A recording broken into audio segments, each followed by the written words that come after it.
Suddenly, a figure appeared in his field of vision, and when X looked up, he stared right at a woman with long brown hair, who hesitantly walked up to him, moving her lips. X took out the earbuds and asked, "What?" Ah, you were listening to music. That's why you couldn't hear me. The woman responded with a coy smile, and then went on. I was just wondering what you were doing. I saw you from the other side of the lake and... So you're drawing the mansion? X nodded, and the woman sat down beside him and asked, Can I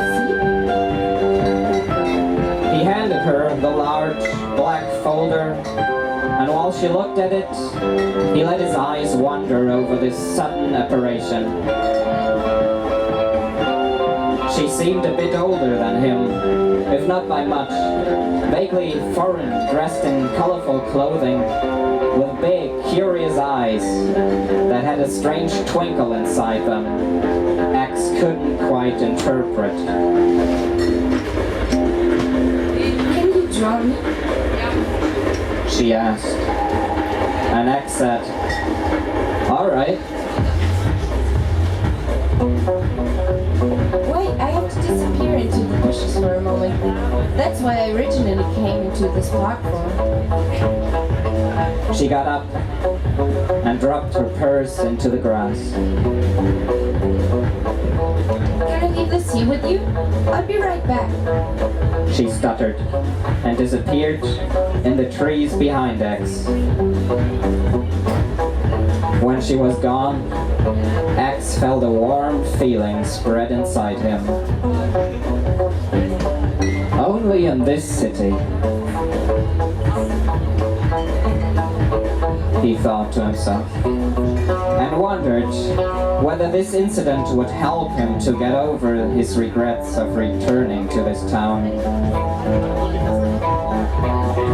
The woman returned and sat back down beside him, a little closer this time. She picked up pen and paper and told X to look straight at her. I want to capture your eyes. She explained.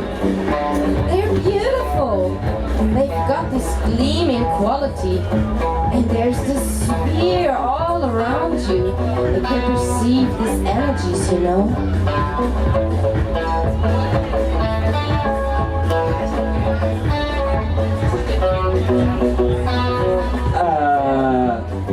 X responded, and she continued.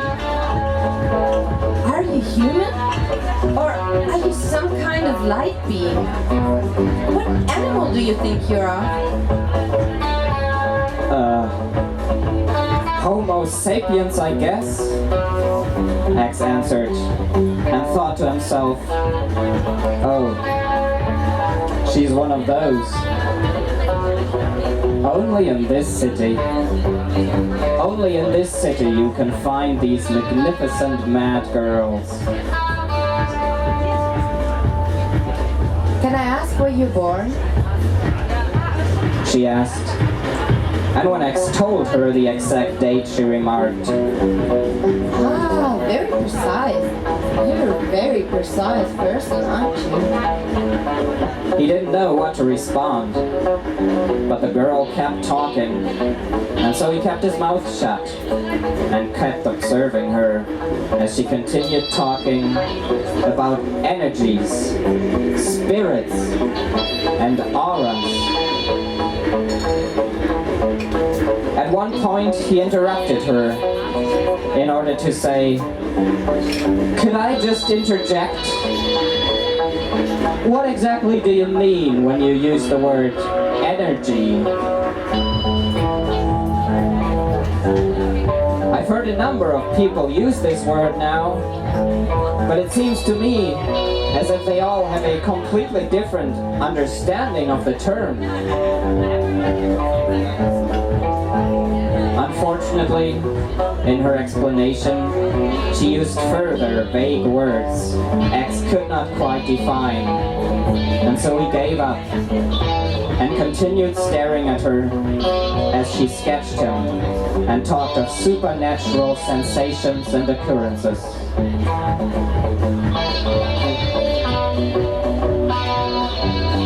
Whenever she asked him a question, he tried to answer honestly, though, and tried to keep an open mind. Are you from this planet? As far as I know, yeah. Do you like it here? Or would you prefer to live somewhere else? Well, I like the fact that you've got more or less breathable air here, as opposed to space where it's supposedly quite cold. How about you? I think I'd rather live on Venus. She sighed, and when X asked, "Isn't that just a terribly hot hydrogen desert?" she vehemently shook her head. She eyed the block in her lap for a few seconds and wrinkled her forehead.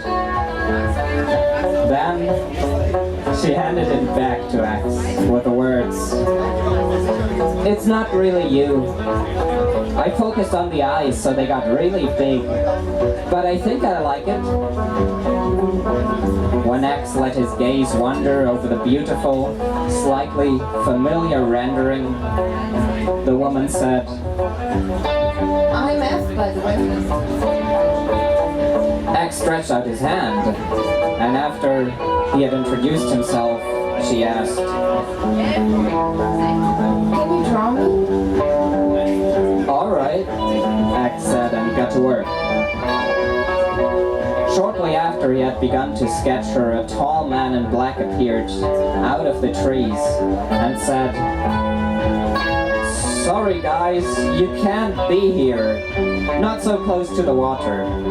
If the gardeners catch you here, they'll get really mad."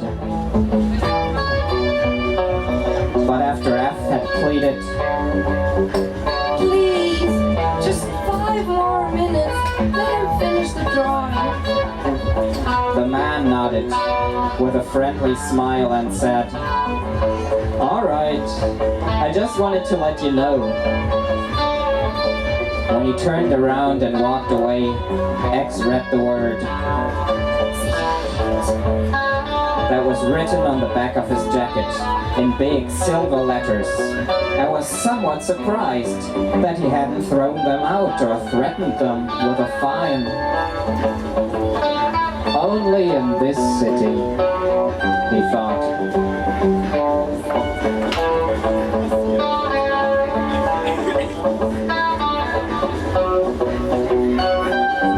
And once again, he continued to draw a face that had little resemblance to the woman before him.